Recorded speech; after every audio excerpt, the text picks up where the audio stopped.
집을 세우시는 하나님이라는 제목의 말씀 같이 나눠 볼까 합니다. 네, 오늘 우리가 같이 묵상할 말씀은 시편 127편인데요. 이 말씀은 신년도에 하나님께서 담임 목사인 저에게 주신 말씀입니다. 좀 의미가 자꾸 부여가 돼요. 어쩔 수 없이. 왜냐하면 이 시편 127편도 성전에 올라가는 시거든요. 120편부터 134편까지 15편의 성경이 성전에 올라가는 시인데, 교회에게 주신 시편 134편은 그 15번의 마지막 노래고요. 담임 목사인 저에게 주신 시편 127편은 성전에 올라가는 시의 정중앙에 있는 8번째 시입니다. 그래서 저는 올해만큼은 정말 성전에 올라가는 이 개념이 무엇인지를 저에게 깊이 깨닫게 하시고 주목하게 하시는 건 분명하다라는 그러한 개인적인 소회를 가지고 있습니다. 어쨌든 제가 이제 이 시편 127편을 읽으면서 표제를 같이 우리가 한번 읽어봤으면 좋겠다라고 말씀드린 이유가 뭐냐면, 실상은 히브리어 성경에 보면 이 표제가 본문 안에 들어와 있어요. 1절이라고 구분된 그곳에서 솔로몬의 노래다라고 이렇게 표제 안에 있는 거거든요. 한글 성경은 마치 그 제목 옆에 장 옆에 해서 마치 제목처럼 괄호로 띄어놨는데, 모든 표제가 사실은 그 본문 안에 있습니다. 그래서 저도 이제 이제까지는 표제를 읽지 않고 이렇게 본문을 읽었는데, 원래 히브리어 성경을 읽으면 표제부터 다 읽는 게 히브리어 성경을 읽는 원래의 그 본문에 충실한 내용이라고 볼 수 있겠어요. 성경이 솔로몬의 노래라는 걸 밝히고 있는 이유를 이제 오늘 제가 이제 좀 뒷부분에 가서 설명드리려고 합니다. 어쨌든 우리 시편 127편을 우리 예수님 이야기 교회 담임 목사인 저에게 주셨기 때문에 이건 우리 공동체 전체에게 주신 말씀이기도 하고, 앞으로 금요일에는 우리 공동체가 받은 각각의 노래들 시편을 하나씩 또 순차적으로 소개해 드릴까 합니다. 자, 이제 우리가 이 노래를 부를 때 오늘은 천년만 보고도 이걸 간단하게 한번 우리 해석하고 교훈을 얻기를 원하는데요. 하나님께서 가정을 세워주셔야 참된 가정이 된다, 그렇게 우리가 받아들여요. 여호와께서 집을 세우지 아니하시면 세우는 자의 수고가 헛되다, 헛되지 않다, 이런 이제 개념은 무슨 얘기인가 하면, 이걸 들을 때 우리는 집이라는 개념을 가정으로 우리가 자연스럽게 도취해서 생각을 해요. 이게 제가 이제 두 번째 단락에서는 이걸 설명드리겠지만, 우선은 우리 모두가 알고 있는 이 보편적인 2차적 의미를 그대로 한번 생각해 보자는 거예요. 여기 가정은 보여지는 집이 아니라, 하우스가 아니라 홈, 패밀리라는 의미로 우리의 가족이라는, 가정이라는 개념으로 한번 생각해 보자는 거예요. 여러분, 그렇습니다. 가정은 절대로 저절로 생겨나지 않아요. 그냥 우연히 어떻게 하다 보면 남녀가 만나서 결혼을 하게 되고, 또 우연히 아기가 태어나고, 그래서 가정이 이렇게 생겨나는 게 전혀 아닙니다.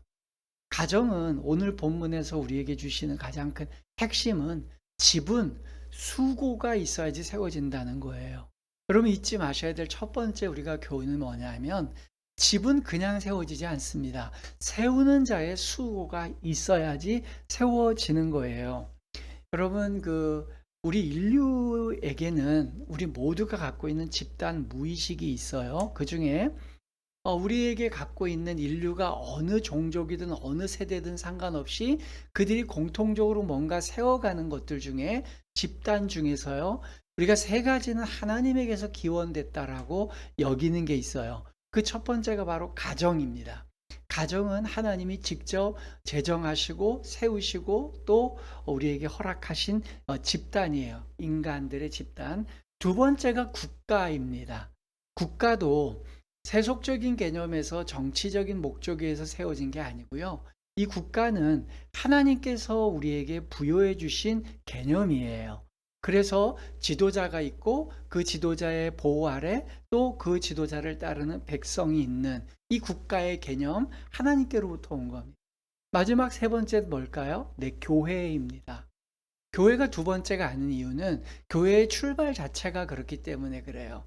그래서 가정, 국가, 교회 이 세 개의 인간의 집단과 모임은 하나님이 직접 신적인 권위를 가지고 만드셨고 우리에게 부여해 주신 거예요. 그래서 그것은 인간에게서 태동된 게 아닙니다. 그렇기 때문에 이 세 가지의 집단은 인간 그 누군가가 함부로 폐기시키거나 불필요하다고 규정짓는 건 굉장히 비성경적인 그런 행태라는 거예요.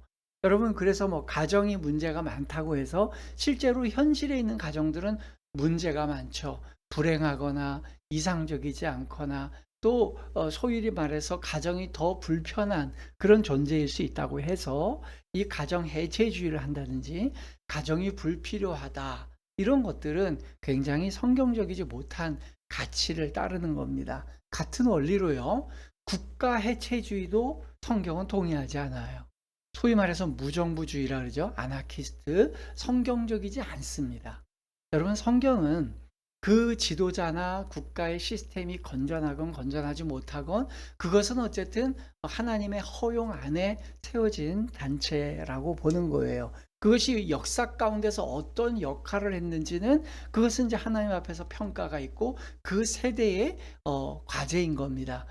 성경에서 소개하는 많은 국가들 중에 북이스라엘 같은 경우도 악한 왕들이 많이 통치를 했습니다. 그렇다고 해서 그 시대가 전면 없는 시대가 아니고요. 그 악한 왕의 시대에도 그때 나름대로의 그 신앙 공동체의 과제가 있었던 거예요.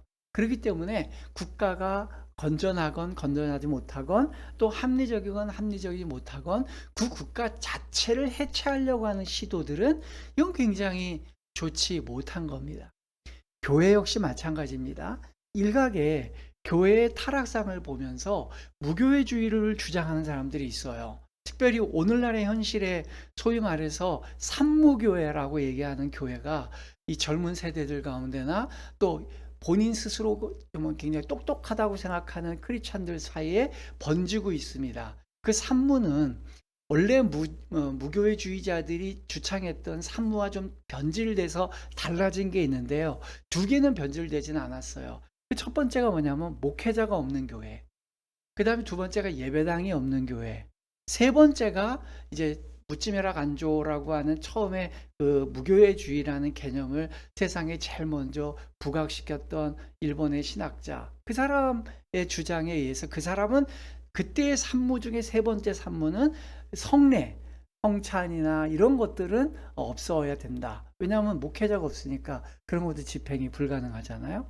근데 오늘날에 와서는 이 산무에 무가 뭐 직분이 없다. 또는 뭐 교회의 정치 제도가 없다. 뭐 이런 여러 가지 그런 자기들 입맛대로 그렇게 얘기하고 있어요. 여러분, 무교회주의도 해체주의 이거 성경적이지 않아요. 예수님께서도 과도한 아주 그 뭐랄까 인위적인 인간 관리 프로그램, 사람 관리 프로그램 쓰진 않으셨지만 예수님도 제자들을 임명하셨고 예수님께서도 최소한의 형식과 형태는 갖고 가셨다는 거예요. 그리고 최초의 교회도요, 직분자를 세웠고요. 교회 내에서는 직분의 여러 차별과 또 차이, 다름을 인정하고 있습니다. 이건 이제 차제에 한번 제가 설명드리겠지만 한데 오늘날의 교회들이 가장 잘못 깨닫고 있는 것 중에 하나가 만인제사장 제도라는 거예요. 만인제사장이라는 개념을 하나님께서 또 성경이 얘기하면 구원의 그 가능성, 기회, 이걸 예수 안에서 동등한 기회를 가졌다는 그 개념을 모든 부분에 다 적용해 버리는 거예요. 너무 많이 포괄적으로 적용하는 그런 우를 범하고 있습니다. 여튼 제가 오늘 말씀드리고 싶은 거는 국가 문제도 교회 문제도 아니고요. 제가 국가 문제도 차제에 한번 다루겠습니다만 오늘은 가정이에요. 가정은 절대로 해체될 수 없고요. 가정이 하나 제대로 세워지기 위해서는 수고가 필요하다는 거예요. 여러분, 이것은 성경이 말씀하시는 겁니다. 가만히 있다가 운 좋게 어떻게 되는 게 절대 아닙니다. 누군가의 해산의 고통이 반드시 필요한 거예요. 부부가 서로 다른 세계관을 가지고 수십 년 동안 살아왔던 각각의 남녀가 그들의 세계관들을 서로 포기하고 맞춰가고 또 양보하고 조합시키면서 하나가 한 몸이 되어가는 과정은 결단코 쉽지 않습니다. 거기엔 수고가 있어야 돼요. 또 그 사이에서 생명이 태어나서 어린아이가 태어나는 건 수고가 있는 거예요. 거기에 해산의 고통이 있고요. 또 이 아이를 해산의 고통은 순간의 고통인데 하루 이틀의 고통이에요. 그 아이가 성장해 가는 동안 이 아이를 위해서 정말 일심으로 정말 온전히 희생적으로 아이를 서포트해 줘야 돼요. 그래야 아이가 이제 완전히 자생적으로 스스로 설 수 있게 되는 거예요. 거기에 수고가 있는 거예요. 그래서 하나님께서는 얘기하시는 겁니다. 수고가 가정을 세우는 데는 굉장히 중요한 요소예요. 근데 문제는 뭐냐? 그 수고가 하나님께로부터 온 것이 아니고 하나님이 함께 하시는 수고가 아니면 헛수고가 된다는 거예요. 부부 간에 서로 마음을 맞추고 부모 자식 간에 희생을 하고 서로에게 사랑을 교환하고 할 때에 이것이 하나님에게서 온 것이 아니고 하나님의 적법함 내에 있지 않으면 결국은 헛수고가 된다는 거예요. 근데 반대로 하나님의 법도 안에서 하나님의 뜻대로 한 수고는 절대로 헛되지 않는다는 게 오늘 본문의 내용입니다. 그런 의미에서 오늘 성경이 오늘 제일 첫 번째 말씀하는 바는 그거예요.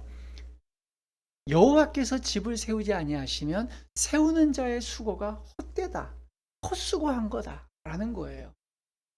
저도 이제 한 가정의 가장이고 또 내 남매의 아버지로서 절감을 합니다. 제가 가지고 있는 인품, 제가 갖고 있는 삶의 노하우와 경험 가지고 아이들을 양육하고 아내와 또 살아가고 부모와 형제들과 우애 있게 살아가는 방법을 아무리 노력해 봐도요. 제 스스로가 할 수 있다라고 생각하고 했던 모든 것들은 여지없이 무너지고 한계에 부딪히는 걸 보게 돼요. 그런데 그럴 때마다 눈을 들어서 하나님을 향해서 하나님 도와주십시오. 하나님께서 우리 가정의 가장이 되어 주시고 하나님께서 우리 가족의 모든 사람들의 마음을 만져주시고 어루만져 주셔서 우리가 하나님이 세우시는 가정이 되기를 원합니다. 할 때에는 여지없이 그것은 정말 보람되고 끈끈하고 결속력이 강한 가정으로 서가는 걸 저는 많이 너무나도 많이 그렇게 경험해 봤습니다. 그것이 바로 오늘 이 본문을 향해서 우리가 깨달을 수 있는 첫 번째 의미예요. 그러므로 오늘도 자녀를 위해서, 아내를 위해서, 남편을 위해서, 또는 부모를 위해서, 또 형제들을 위해서 내가 함께 살고 있는 가족들과 이 가정을 세워가는 데에서 누군가가 수고를 하고 있다면 그것은 당연한 겁니다. 나만 이렇게 힘든 게 아니고요. 모든 인류가 그렇게 해야 되는데 우리에게 감사한 것은 그 수고에 내가 혼자 하고 있지 않다는 거예요. 우리는 이 가정이라는 제도를 만드신 하나님에게 의해서 우리가 이 제도가 시작됐다는 걸 알 수 있다는 거죠. 크게 두 번째, 오늘 이제 조금 더 집중적으로 다루고 싶은 내용은 이건데요. 집을 세운다고 하는 이 개념의 1차적인 의미도 우리는 가볍게 넘어가면 안 된다. 여러분, 이거는 한국어가 갖고 있는 그 이중적 뉘앙스 때문에 그런데요. 우리가 여기 본문에서 여호와께서 집을 세우지 아니하시면 그러면 우리는 누구나 다 오늘 첫 번째 우리 나눈 말씀처럼 뭐가 제일 먼저 떠오르죠? 보이지 않는 가치인 가정이 떠오르는 거예요. 가정이 떠올라요. 그런데 이 본문의 말씀을 가지고 10명 중에 과연 한 명이라도 우리가 살고 있는 집 있잖아요. 하우스를 세우는 거라고 생각하는 분이 과연 몇 명이 있을까요? 거의 없을 겁니다. 한국인들은. 그런데 말이죠. 히브리어로 이 성경을 읽으면요. 히브리어를 잘 알고 있는 분들이 읽거나 유태인들이 읽었으면 1차적인 개념은 집을 진짜로 건축하고 세우는 거라고 받아들였다는 거예요. 그 1차적인 개념을 충분히 이해하고 그 다음에 2차적으로 우리가 아까 나눴던 가정과 가족을 세우는 문제로 이 본문을 넘어간다. 이렇게 규정 지어가고 교훈을 얻는다는 거예요. 여러분, 그게 왜 그런가 하면 실제로 이 오늘 본문에 나온 집이라고 하는 이 단어, 이 히브리어로 바이트, 히브리어 가장 기초적인 단어 중에 하나죠. 바이트는요, 하우스를 얘기하는 거예요. 패밀리나 홈을 얘기하는 게 아니에요. 홈도 아니고 패밀리도 아니고요. 하우스예요. 건축하는 집인데 심지어 텐트와 같은 임시 거처가 아닌 고정된 그 거주 장소를 의미하는 그게 가장 많은 용례입니다. 구약 성경에 한 2050회 정도 이 단어가 나와요. 조사를 해 보니까. 그 많은 내용 중에 2050회 중에 절대 다수는 사람이 거주하는 움직이지 않는 건축물, 한 가족이 사는 집, 그 하우스를 얘기하는 거예요. 그리고 그 적은 용례 중에는 그 집을 또 상징적으로 그 안에 살고 있는 가정을 또 얘기하는 겁니다. 여러분, 이러한 해석이 맞는 이유가 뭐냐면 오늘 내용을 보면 이거예요. 여호와께서 집을 세우지 아니하시면 세우는 자의 수고가 헛되고, 그다음에 뭐죠? 성을 지키지 않으면, 성과 집은 둘 다 건축물을 얘기하는 개념이에요. 만약에 이 본문이 우리가 얘기하는 가정이나 이런 개념이었으면, 이렇게 하나님께서 성경을 그걸 더 강조하고 싶었으면 뭐라고 썼을까요? 여호와께서 가정을 세우지 아니하시면 세우는 자의 수고가 헛되며, 여호와께서 백성들을 지키지 아니하시면 그 파수꾼의 밤을 새는 노력이 허사다, 이렇게 아마 얘기하셨을 거예요. 가정과 백성이라고 하는 그 사람 자체, 공동체 자체를 지명하셨을 거예요. 근데 집과 성이라고 하는 건축물을 생각하신 거예요. 여기에 또 하나의 증거가 뭐죠? 이 시를 누가 썼다 그랬죠? 솔로몬이 썼다 그랬잖아요. 그럼 솔로몬이 우리가 솔로몬 하면 제일 먼저 떠오르는 게 뭡니까? 솔로몬은 다윗이 그렇게 하고 싶었던 성전이라고 하는 최초의 건축물, 그 텐트가 아닌, 성막이 아닌 고정된 장소에 하나님을 모시고 있었던 상징성 있는 장소, 좌소인 성전을 만든 사람이에요. 7년 동안 성전을 만들고 자기 집은 13년 동안을 지었어요. 그 13년 동안 자기가 사는 집을 지은 그 솔로몬이 뭐라고 고백하는 거예요? 13년 동안 공을 들여서 집을 졌는데 여호와께서 같이 짓지 않고 여호와의 뜻 안에서 짓지 않으면 이 모든 수고가 헛되다라는 이런 개념인 거예요. 그러다 보니까 여러분, 인간들이 갖고 있는 그 1차적인 개념, 우리 인간의 마음속에 있는 집단 무의식 속에 이 집에 대한 그 갈망이 있습니다. 현대인들이 대부분 집에 사는 게 아니라 사실 집에 노예가 되어 있다고 해도 과언이 아니에요. 도시 안에 살고 있는 도시 주민들은요, 집 하나를 마련하기 위해서 평생을 수고를 합니다. 그리고 그 집이 더 큰 수익을 남기게 할 수 있는, 나의 자산을 안전하게 보장해 줄 수 있는 곳이라고 믿고 있는 것이죠. 그래서 도시 생활 중에 이 현대인들에게 피할 수 없는 과제 중에 하나가 집을 소유하는 문제인 거예요.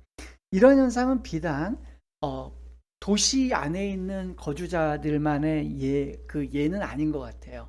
또 최근에, 지금은 좀 시들해졌습니다만 10여 년 전부터, 조금 더 길게는 20년 전부터 또 전원주택 바람이 굉장히 많이 불었잖아요. 난 도시에서 집이라는 공간을 재테크의 관점으로만 보지 않고 내 남은 인생을 정말 자연과 함께 버타며 살 수 있는 그런 공간의 개념으로 갖고 싶다라고 해서 전원주택 붐이 많이 일어났어요. 저도 이제 한때, 요즘은 잘 안 봅니다만 몇 년 전까지만 해도 그 EBS가 하는 프로그램 중에 건축탐구 집이라고 하는, 건축탐구 집이라고 하는 그 집을 짓는, 전원주택이 됐든 뭐도 됐든 개인들이 집을 짓는 이야기, 또 그 집에 대한 소개, 거기에 담긴 삶의 이야기, 이런 것들을 제가 이렇게 들여다보는 걸 좋아했었어요. 그런 얘기들을 들여다보면 참 사연도 많고 이야기도 많아요. 예를 들어 뭐 어떤 분들은 암을 선고받고 암을 치료하기 위해서 난 집을 짓고 이 전원으로 들어왔습니다, 이렇게 고백하는 분이 있고, 어떤 분들은 자기 자녀들이 치열한 도시 생활에서 경쟁하는 게 자기는 너무 못마땅해서 정말 자연 친화적으로 이렇게 마음껏 놀게 하기 위해서 왔다. 또 그 도시의 아파트 생활같이 층간 소음도 있고 주민들과의 불편한 관계가 싫어서 아예 또 나온 분들도 있고, 뭐 여러 가지 건강상의 이유, 사회적인 이유, 교육적인 이유, 또 직업적인 이유, 수많은 이유로 자기들은 집을 짓고 산다라는 얘기를 하고 있어요. 이와 같이 인간들은 도시에 살건 전원에 살건 또 어디에 살건 인간들은 집에 대한 열망이 있는데요. 그것이 바로 인간들이 갖고 있는 집단 무의식의 산물이에요. 언제 한번 제가 이 집단 무의식에 대해서는 자세하게 한번 소개를 한번 해드리겠습니다만, 집단 무의식이라는 개념 자체가 인간이 진화의 결과물이 아니라 창조된 존재, 성경적 이야기의 산물이라는 걸 우리는 증거로 삼을 수가 있어요. 여러분, 동식물들은 최소한의 공간만을 필요로 하잖아요. 집을 짓고 할 때 그냥 굴 하나 파면 되고 나뭇가지 모아서 둥지 하나 만들면 되는 거지, 거기에 뭐 꾸미고 이렇게 하는 게 없습니다. 인간들마다 저마다 자기의 개성이 다르고 취향의 포인트가 달라서 그렇지, 자기들만이 생각하고 있는 쾌적하고 최선의 집을 갖고 싶어하는 욕구가 있어요. 내가 사는 삶의 환경에 최고로 이상적인, 그래서 편안한 거, 또 편리한 거, 안전한 거에 대한 욕구가 있는데요. 왜 그런 욕구가 시작됐을까요? 인간은 왜 그런 모든 인류가 어떤 민족이건 장소건 또 시대건 상관없이 모든 인류는 거기에 집에 대한 갈망을 갖고 있어요. 그러니까 이 솔로몬도 성전은 7년 만에 졌으면서 그거에 한 거의 2배나 되는 14년 동안 자기 집을 짓는 거예요. 가장 완벽한 집, 가장 나를 잘 보호할 수 있고 거할 수 있는 안전한 곳을 만들려고 했던 거죠. 이런 열망이 어디서 왔을까요? 예, 바로 성경의 이야기 속에 그 증거가 있잖아요. 하나님께서 인간을 만드시고 최초로 주신 공간이 있습니다. 우리 창세기 2장 8절을 한번 같이 읽어봅니다. 여호와 하나님이 동방의 에덴에 동산을 창설하시고 그 지으신 사람을 거기 두시니라. 여기 재미있는 게 뭔지 아세요? 여기 보면 에덴의 동산을 창설하셨다는 표현이 나왔죠. 이 창설하다라는 표현이 뭐라면 바로 세우다라는 개념인데, 제가 아까 말씀드렸던 고정시키다라는 개념이 있어요. 이 창설하다는 단어의 뜻에. 그러니까 그 아담과 하와에게만 주어진 고정된 장소, 독립된 장소라는 개념이에요. 그래서 사람들은 저마다 집을 갖고 싶어 하는 그 이유는 자기들만의 그 부부나 자녀나 그 가족만의 자기만의 공간을 원하는 거예요. 고정된 장소를 원하는 거예요. 그 이상이 뭐냐면 최초에 하나님께서 인간에게 그런 공간을 주신 거예요. 여기서 우리가 주의할 건 뭐냐면요, 이 에덴을 주셨을 때에 에덴 외에 바깥 세상과 자연이 타락하거나 오염되지 않은 상태였다는 거예요. 하나님께서 흑암이 기품이 있고 모든 것들이 그냥 혼재되어 있는 상태에서 질서를 부여하셔서 인간이 창조되기 직전까지는 모든 질서를 구현을 다 하셨어요. 그러니까 지구라는 공간 전체가 다 안전하고 굉장히 살기 좋은 곳이었어요. 식물들도 자라나고 있었지만 경작할 사람이 없을 뿐이었지 괜찮은 곳이었어요. 근데 그런 좋은 곳이었음에도 불구하고 에덴이라는 곳을 하나님이 따로 만드셔서 그 창조하신 사람을 거기에 불러들여서 그곳을 너희들의 집이다 라고 그렇게 선언해 주셨다는 거예요. 그러니 그것이 얼마나 이상적이었냐면, 이상적이신 하나님께서 이상적인 환경 가운데서도 최고로 이상적인 곳에 집을 만들어 주셨어요. 그래서 그곳은 발가벗고 다녀도 찔리거나 베이거나 상처날 필요가 없고 춥거나 덥지 않은 최상의 조건이 된 곳이었던 겁니다. 그래서 생각해 보면 그러한 최초의 집에 대한 이상이 인간에게는 있어요. 근데 그 뒤에 인간이 타락함으로써 이것이 쫓겨난 바 되었어요. 이제 상실되어 버렸어요. 그래서 에덴으로부터 이제 추방 나가지 않습니까? 그 유명한 실낙원이에요. 낙원을 잃어버렸어요. 그리고 났더니 처음에 부여받았던 그것에 대한 그리움이 있습니다. 그래서 인간은 끊임없이 내 공간을 이상적으로 만들고 싶어하는 그러한 열망이 솟아나는 거예요. 그러면 에덴에 만든 이 집이 최고의 집인 이유가 뭘까요, 여러분? 예를 들어 오늘날도 억만장자가 있습니다. 거의 뭐 몇조 원, 몇십조 원, 몇백조 원을 갖고 있는 세계 부호들이 있어요. 그들 집에 가보면 멋진 수영장이 있습니다. 인공 풀이 있죠. 에덴 동산에 오늘날의 그 억만장자들의 주택이 갖고 있는 그 멋진 인피니티 풀 같은 풀이 있었을까요? 없었을 것 같아요. 또 에덴 동산에 그 억만장자들의 주택에서 볼 법한 명품 가구와 또 아주 최고급 그 주방 용품 이런 게 있었을까요? 없었을 것 같아요. 거기에 아주 멋진 샹들리에와 최고급의 그 디자이너들이 만든 조명과 화려함이 있었을까요? 에덴 동산에 없었을 것 같아요. 근데 에덴 동산이 최고의 집인 이유가 뭐죠? 이유는 딱 하나입니다. 그 이유는요. 에덴 동산은 100% 하나님이 만들어 주신 집이에요. 100% 하나님께서 그 부부에게 만들어 주신 집이에요.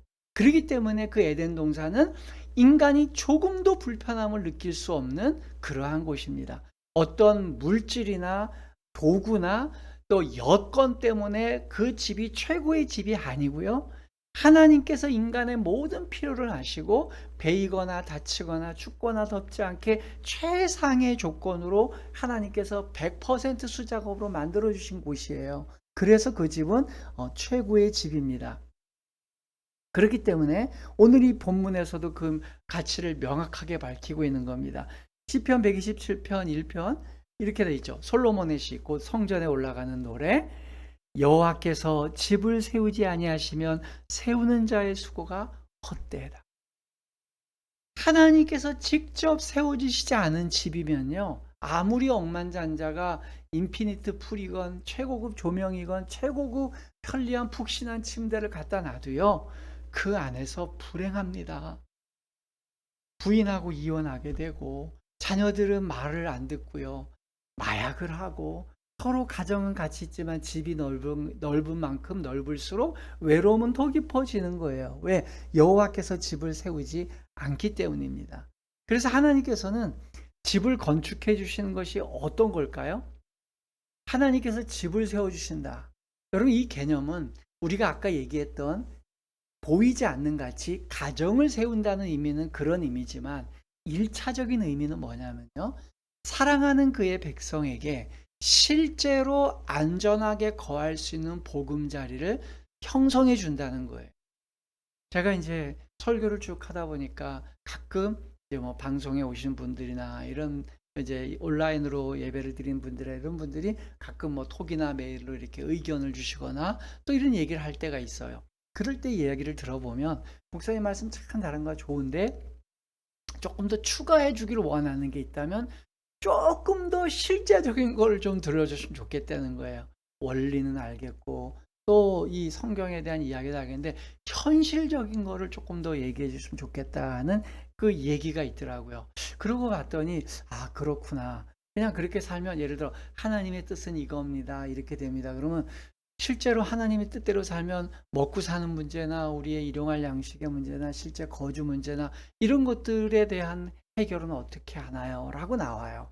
그렇잖아요. 오늘날의 현대인들이 2024년도에 대한민국에서 산다는 건 최고로 핫한 뉴스는 뭡니까? 어쨌든 내가 살 수 있는 집을 내가 얻을 수 있느냐. 그리고 내가 정말로 직장은 평생 동안 다닐 수 있는 곳은 있느냐. 이런 현실적인 문제가 있잖아요. 그래서 저도 하나님께 말씀을 준비하면서 고민을 해봤어요. 하나님, 개인적인 간증이나 이런 얘기를 좀 풀어낼까요? 어떻게 할까 하다가 뭐 제 가족이나 이런 입장을 보면 이런 얘기들이 좀 조심스럽긴 한데 그럼에도 불구하고 우리 이제 다음 세대, 저와 제 자녀들 세대나 또 우리 교회 젊은 세대들 또는 뭐 저와 비슷한 세대라도 앞으로 10년, 20년, 30년, 40년 더 오랫동안 살아야 되는데 우리에게 과연 실제적인 게 뭘까라는 걸 볼 때 이것은 제가 가감하지 않고 있는 그대로 우리 가족의 얘기를 조금 들려드리는 게 도움이 될 것 같아요. 이 이야기로 제가 설교의 마지막 부분을 좀 얘기 드리려고 해요.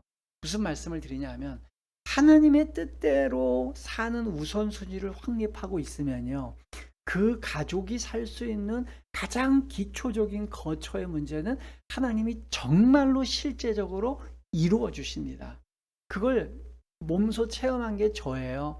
그래서 예를 들어 뭐 반기독교자들이나 기독교에 대해서 비평적인 사람들은 뭐 하나님 믿으면 떡이 나오냐 밥이 나오냐 그거 다 쓸데없는 짓이고 그냥 비현실적인 거다 얘기하지만 아니요. 그분들은 그럴지 모르겠어요. 근데 저와 우리 가족들은 절대로 그렇게 얘기할 수가 없어요. 왜? 하나님 때문에 저희들은 집이 생겼고요. 또 집에서 그것이 우리 가족의 버티는 지금까지의 기반이 된 겁니다. 이 얘기는 이렇습니다. 저는 이제 결혼해서 처음에 2년 정도는 본가에서 뭐 갖고 있는 제가 결혼 자금이 없었으니까요. 초기 자금이 없었으니까 집을 얻을 수도 없고 하니까 뭐 시댁 우리 아내한테는 시댁이고 저에게는 본가에서 한 2년 이상 좀 지낸 것 같고요. 그다음에 다시 이제 사역을 하기 위해서 서울로 올라와야 되는데 또 집을 얻을 수가 없어요. 교육전사한테 누가 사택을 줍니까? 그때는 참 염치에도 없지만 우리 장모님이 살고 계시던 16평 아파트에 장모님 처남주부로 가시고 저희들이 가서 또 한 2년 정도 민폐를 끼친 것 같아요. 그래서 2년 이렇게 뭐 우리 본가에서 2 년인지 3 년인지 하여튼 그렇게 있었다가 그다음에 이제 사역을 하게 됐는데 그때 이제 전임 사역하니까 사택이 나오게 됐어요. 그럴 때 그 사택은요. 집이 아니에요. 원래 일본 사람들이 지었던 뭐 이렇게 집같이 하는 사무실 같은 곳이었는데 거기를 집으로 개조를 한 거죠. 굉장히 참 쥐도 많았고 벌레도 많았고 그런 집이었지만 뭐 '하나님께서 주신 보금자리겠지.' 하고 그 집에 가서 또 살았습니다. 그러다가요.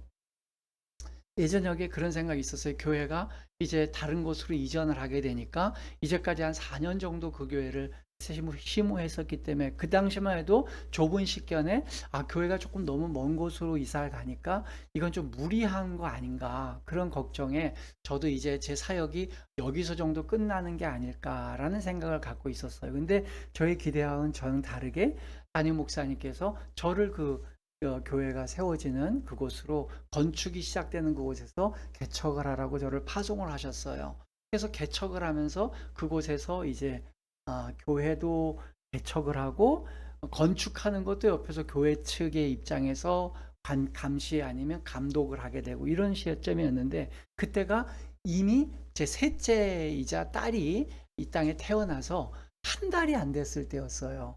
그때 교회 명령에 따라 그 보름 정도 된 아이를 데리고 그 갓난뱅이를 데리고 서울서 일산으로 이사를 가게 된 것이죠. 참 우리 아이들한테 참 죄송해요.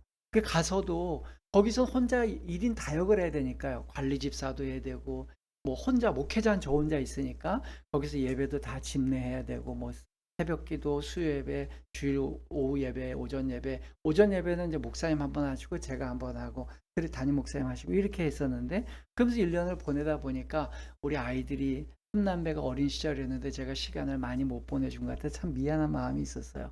어쨌든 그러고 지내는 동안 '그래 이제 본교회가 이곳으로 이사를 오게 되면 나도 이제 사임해야 될 시점이 될 것 같다.'라는 생각을 갖고 있었는데요. 그 당시에 제가 솔직히 말씀드리는 거예요. 제 아내도 증인이지만 저나 제 아내는 우리 대한민국이 갖고 있는 청약 시스템이나 집에 대한 뭐 이런 거 전혀 모르고 있었어요. 그런 정보도 몰랐고요. 어떻게 해서 청약하는 줄도 몰랐어요. 그래서 그런 정보가 전혀 없었는데 그쪽으로 이사를 가자마자 그 건축을 하는 관리소장이 저보다 1살 많은 사람이었는데 제가 인제 교회에서 이것도 저것도 하고 이사 가자마자 1월 달에 또 수도가 동파가 돼 가지고요. 제가 진짜 꽃갱이를 갖고 와서 그 얼어붙은 땅을 다 팠습니다. 지금 같으면 그냥 어디 그런 업체 불러 갖고 하면 될 텐데 왜 그런지 모르겠어요. 그냥 돈 아낀다고 또 파 가지고 그 토치로 수도도 막 녹이고 또 교회도 새벽에 나오면 지금같이 추웠는데 난로도 제가 미리 떼 놓고 새벽 예배드리고 그랬었어요.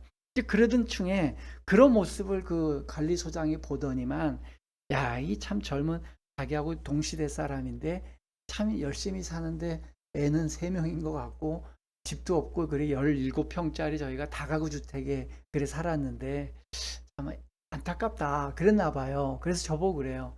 "김 목사님 그 청약 통장 하나 드세요." 그래요. 그래서 "그게 뭐예요?" 그랬더니 "아니 그냥 나중에 집 살 때 하는 건데 드세요." 그래서 "아유 저희 뭐 그럴 형편 없어요." 이런 얘기를 하니까 강권하는 거예요. 자기가 마치 저건 것처럼 막 거의 강제로 얘기를 해서 그냥 속는 치고 어디 뭐 사기당하는 거 아니니까 들어야 되겠다. 여러분 이런 게 그분이 왜 저한테 강권했겠어요? 저는 이런 게 이제 하나님께서 저에게 기회를 주시는 거라고 봐요. 예를 들어 제가 그 당시에 나도 한번 집을 하나 사서 뻥튀기를 해 가지고 내가 한번 사다리 타고 한번 다음 단계로 올라가야 되겠다.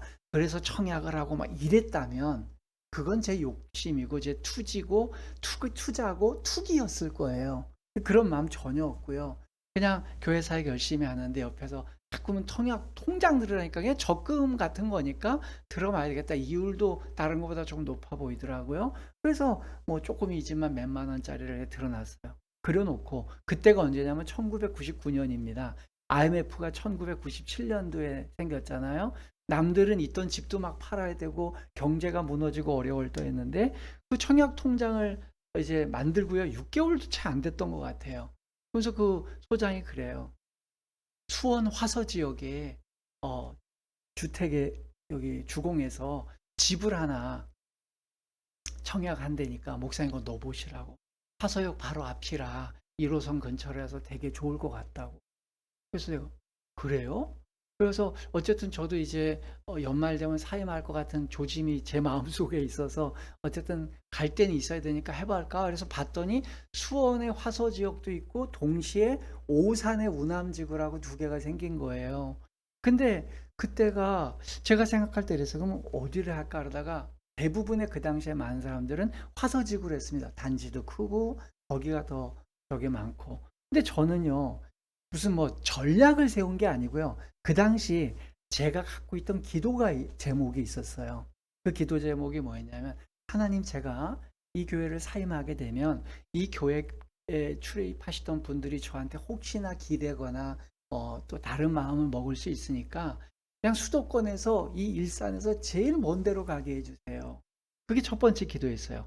두 번째 그렇다고 막 지방으로 가는 것보단 그래도 수도권에 있었으면 좋겠습니다. 라는 게 두 번째 기도였고요. 세 번째는 그 당시 제 수중에 그 17평짜리 다가구 주택에 전세로 있었는데 그 전세자금 3천만 원이 이제 전재산이었어요. 하나님 이 3천만 원 내에서 집을 얻게 해주세요. 그러면서 또 하나가 있었어요. 마지막 기도 제목이었는데 하나님 근데요 제가 3남매가 자녀가 있어요. 아들 하나 딸 둘이 있는데 저 하나님 앞에서 열심히 사신 건 다른 사람은 몰라도 주님은 아시잖아요. 제가 사심 없이 더러운 이익을 절대 챙긴 적도 없고 하나님 앞에서 공정하고 최선을 다해서 열심히 밤낮 일했는데 이 3남매 끌고 3천만 원 들고 서울에 어떤 반지 하나 지하실에 들어가서 사는 건 저 그럼 너무 서운하고 서러울 것 같아요. 그러니까 햇볕 뜨는 지상에 살게 해주세요. 이렇게 기도했어요. 정말 전 잊혀지지도 않아요. 제가 그렇게 구체적으로 기도한 게 그때가 전부였던 것 같아요. 그랬는데 화서 지역하고 오남 지역에 있을 때 첫 번째 기도 제목인 일산에서 제일 먼 곳이라는 기준에 수원 화서보다는 오산이 더 먼 거예요. 그래서 오산을 적은 거예요. 오산을 적어서 선택을 했고요. 그리고 많은 분들이 그래요. 요즘은 청약을 하면 청약에 당첨되면 3년 있다가 건축을 이제 시작을 해서 3년 동안 건축하고 3년 뒤 입주잖아요. 근데 그 당시 IMF 때라서요. 1997년도 이전 그때 이미 전에 시작을 해서 99년도에 이미 완공이 된 거예요. 완공이 됐는데 미분양이 된 거예요. 미분양이 되니까 이 아파트를 임대로 전환을 한 겁니다. 그러니까 우리가 청약 통장 들고 6개월을 안 돼서 합격이 되고요. 합격되자마자 바로 입주해요. 그래서 그 교회에서 저의 입지가 또 뭐 사람들에게 뭐 잘했다 뭐 이런 평가가 있다 보니까 이건 목사님한테 도리가 아닌 것 같다. 그래서 제가 가는 이제 사역제 없이 그만 12월 말에 임지를 그만두고 이제 사역을 그만두게 되었어요. 그리고서 바로 입주하러 간 게 오산에 있었던 그 아파트였어요. 그 아파트가 여러분 놀라운 겁니다. 하나님께서 우리 가족에게 김상론 목사와 우리 네 남매에게 이 가족이 집을 주셨다는 저는 의미가 몇 가지가 있습니다. 첫 번째는요. 저는 아까도 말씀드린 것처럼 집이나 청약에 대한 정보가 전혀 없었어요. 그리고 내가 집을 몇 년 안에 내가 사야 되겠다. 나는 집이 필요하 이런 게 없었고요. 하나님이 뭐 길가에 앉아서 살라는 건 아니겠지만 어디든지 가라 그러면 형편에 맞든 안 맞든 살겠습니다라는 그런 마음을 갖고 있었는데 하나님께서 그 정보도 주신 거예요. 그래서 청약도 들게 하고 또 가게 됐어요. 두 번째 놀라운 건요. 수도권에서 일산에서 제일 먼 곳인 오산에 가게 됐는데요. 그 오산에 입주한 집이 얼마짜리 집인지 아세요? 제가 아까 3천만 원 있다 그랬잖아요. 그 아파트 입주금이요. 전세금, 보증금 3천만 원에 월세 18만 원짜리였어요. 여러분 소름도 안 끼칠 거예요. 저와 제 아내는 그 당시에 다른 아이 우리 세 남매 너무 어려서 이런 걸 쉐어링할 수도 없었고요. 정말 소름이 끼쳤습니다. 3천만 원뿐이 없는데 3천만 원 전세 보증금이고 달달이 18만 원을 넣으면 되는 거예요. 그러니까 참 대단했고요. 또 한 가지는 제가 지하에 안 살고 싶다 그랬잖아요. 지하에 안 살고 8층에 살게 된 거예요. 8층에 살게 됐는데 요즘은 임대 아파트 나오면 16평, 15평, 18평 이런 거 나와요. 근데 그 당시에는요. 이미 미분양이 되어서 30평짜리 아파트였어요. 30평짜리 아파트에 돈 3천만 원 가지고 20년 전이지만요. 그게 24년 전이군요. 24년 전이지만 3천만 원 그리 큰 돈 아니었습니다. 아무리 물가 상승률을 해도. 근데 하나님이 100% 저에게 집을 주신 것이죠. 그래서 입주를 했는데 다른 우리 아파트 단지의 모든 집들은 샤시를 다 했습니다. 근데 우리 집은 돈이 없어요. 그러니까 우리 집만 꼭 이빨 빠진 것처럼 샤시가 없는 거예요. 그리고 심지어 거실에 커튼을 달 돈도 없어요. 그러니까 신문지로 그냥 붙여 가지고 스티로폼 스카치 테이프로 신문지를 붙여 놨고 또 우리 아이들 종이 기저귀 안 쓰고 면 기저귀 써야 됐거든요. 왜냐면 그 비용이잖아요, 다 그것도. 그래서 면 기저귀를 아내가 늘 사서 했는데 그걸 또 베란다에 걸어 놨어요. 그랬더니 반상회에서 불렀습니다. 제가 반상회를 불려서 갔더니 800m 그 집주인이 첫째, 샤시 좀 달아주세요. 아파트값 떨어지겠습니다. 꼭 그 세대만 좀 샤시가 없습니다. 두 번째, 제발 좀 신문지로 하지 말고 커튼 좀 달아주세요. 그 세 번째가 기저귀 좀 널지 마세요. 이런 얘기였어요. 근데도 뭐 당신들이 해줄 게 아닌데 돈이 없는데 어떡하겠어요. 그래도 하나님께서 그 첫 거주지를 저희에게 주셨기 때문에 정말로 하나님 앞에 너무 감사해서 집은 여호와께서 우리에게 세워 주시는구나 하는 마음을 가지고 있었어요. 그리고 이제 한 3-4개월 뒤에 제가 서울로 사역지가 생겨서 이전을 하게 되니까 제가 얼마나 순진했는지 한번 보세요. 그 공공 청약이면 그거 갖고 있으면 자기 게 되잖아요. 5년만 갖고 있으면. 그걸 몰랐던 거예요. 그래서 이사 갈 때 제가 주공에 찾아갔습니다. 찾아가서 이 입주해서 3개월을 살았는데 이제 4개월째 되는데 제가 서울로 정근을 가게 됐어요. 거기 이제 직장이 생겨서 이제 더 이상 오산에 못 살게 됐습니다. 그러니까 이거 반납합니다라고 갖고 왔어요. 그랬더니 주공 직원이 그래요. 한심하다는 쳐다봐요, 저를. 그래서 아저씨 이걸 왜 반납해? 이건 아저씨 거예요. 그러면서 5년 동안 갖고 계시면서 다른 사람한테 전세를 주시든지 월세를 주시든지 하세요. 그리고 5년 있다가 선생님이 이거 그냥 분양받으시면 돼요. 이러니까 그런 거예요? 제가 그렇게 얘기해. 진짜 1도 안 보탰어요. 지금까지 한 얘기에. 그래서 그 뒤로 이제 서울에 와서 다른 교회에서 이제 부목사로 전임 목사로 사역한 동안 아내와 제가 터알뜰하게 모아서 거기 이제 부금을 계속 넣는 거예요. 아파트에 들어가는 하나님께서 주신 집이니까. 그래서 그 집이 우리 현재까지 우리가 살 수 있는 시드 머니가 됐고요. 종잣돈이 돼서 오늘날 지금 현재 살고 있는 집의 모든 자금도 거기서 출발돼서 나왔어요. 제가 무슨 말씀을 드리는지 아시죠? 여러분, 하나님은 살아계세요. 여러분이 내가 투자를 해야 되겠다. 내가 집을 가지고 돈을 한번 점프를 해봐야 되겠다. 내가 자금이 얼마 있는데 이걸 갖고서 2배 이상 튀겨보겠다. 그런 마음을 가지고 투자하시잖아요. 그건 하나님이 함께하는 집이 아니에요. 그렇게 하기 위해서 집을 이사 다니고 하잖아요. 그 가정은 형편없어집니다. 여러분, 재정적인 유익을 위해서 집의 거처를 자꾸만 옮겨 다니시면요. 그 별로 하나님이 좋아하시지 않아요. 그런데 하나님 앞에서 내가 최소한의 거주할 수 있는 하나님이 주신 공간입니다라는 개념을 가지고 집은 재테크의 대상이 아니라 우리 가족이 안전하고 편안하게 쉴 수 있는 공간으로 하나님이 내게 주셨다라는 마음을 갖고 있으면 하나님이 그 공간은 주십니다. 그리고 그렇게 살게 된 집은요, 헛되지 않아요. 그건 절대 헛되지 않아요. 솔로몬처럼 자기가 모든 부귀영화를 누리고 과시하기 위해서 집을 세우면 그건 헛되게 됩니다. 그래서 그곳에서 변질이 생기고 이스라엘 왕조 자체를 무너뜨리는 이 발원지가 되는 것이죠. 예. 저는 오늘 여러분들에게 두 가지를 말씀을 드려서 이제 말씀을 마무리합니다. 첫 번째는요. 여호와께서 집을 세우지 아니하시면 세우는 자의 수고가 헛되다라는 이 개념은 우리가 통상적으로 알고 있는 것처럼 가정에 대한 얘기입니다. 한 남녀가 만나서 부부가 되고 자녀를 낳고 이 가정을 세워가는 데 있어서 반드시 수고가 필요합니다. 공짜로 달콤한 장밋빛 인생만 있는 게 아니고요.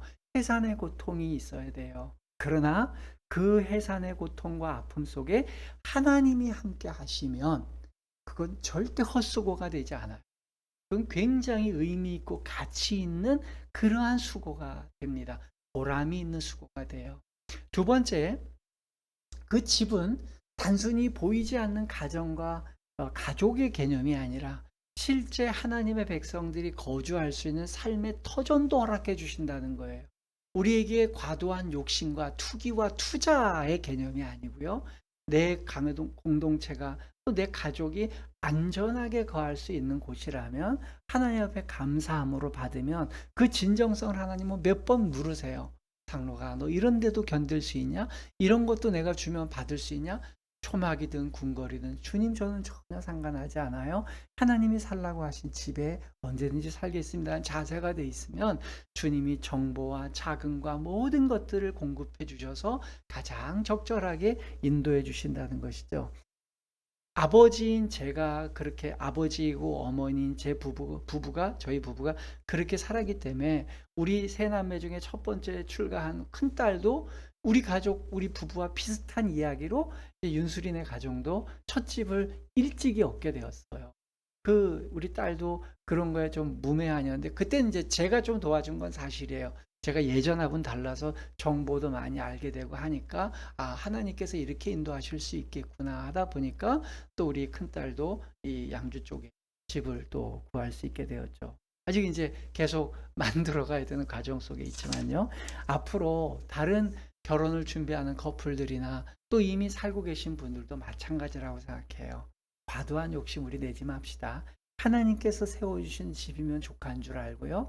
거기에 만족하면서 하나님께서 그의 백성의 기초 생활을 보장해 주신다는 신뢰를 가지고 살아가시는 여러분들 되시기를 주님의 이름으로 부탁드립니다.